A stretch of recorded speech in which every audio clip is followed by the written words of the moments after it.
सठो नके साड़ी दे मुकदल पर कयो वाधार सठो नके साड़ी ले मुकदल पर कयो वाधार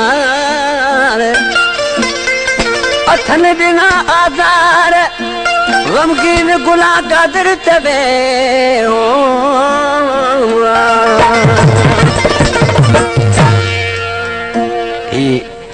गुलाम कादर बुरफत साईं मलक असद साहब जो बाड़ी गाता गणमेना पड़सी दरवेश छा तो चे तो मुझे महबूब के बेन जुदा कयो इए कौन जुदा थिया बराबर पड़सी छा तो चे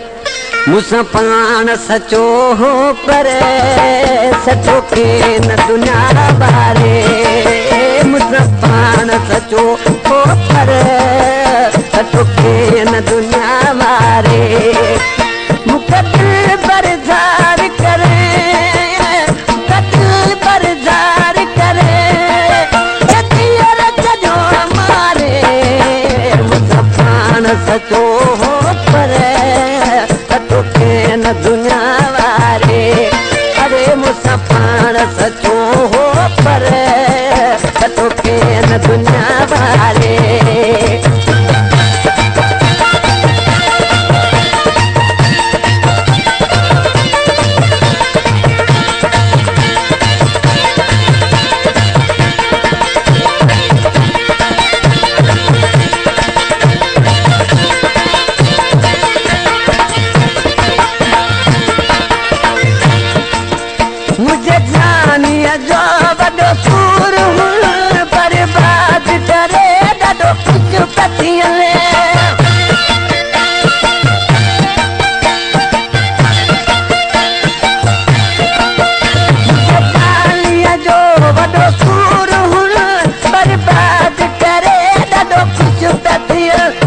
कोन जैसी मुखे मुड़ा कोन जैसी मुखे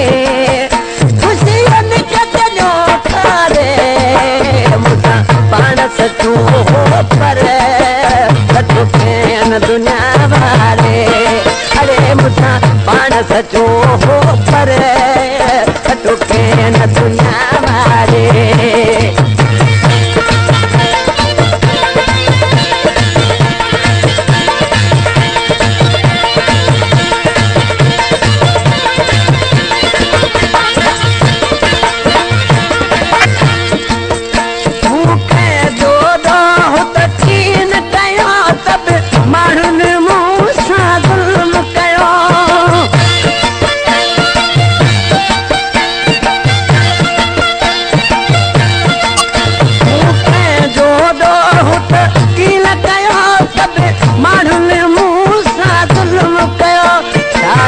के मिलो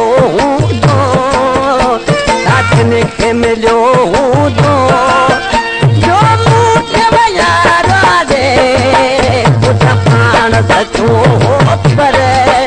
सचो के न दुनिया बारे अरे मुझे पान सचो पर सचो के न दुनिया बारे बरदार करे सचल पर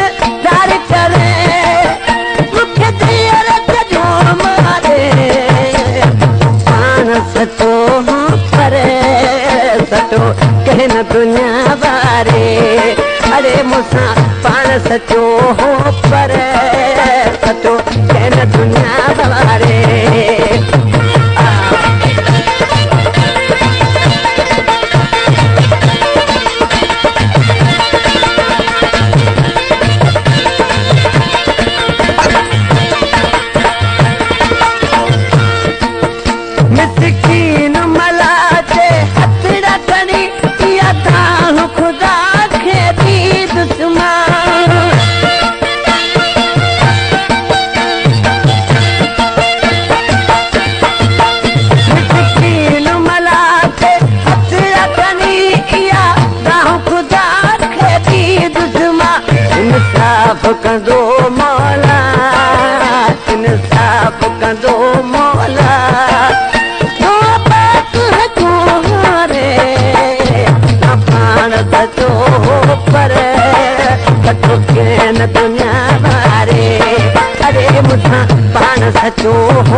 न दुनिया बारे।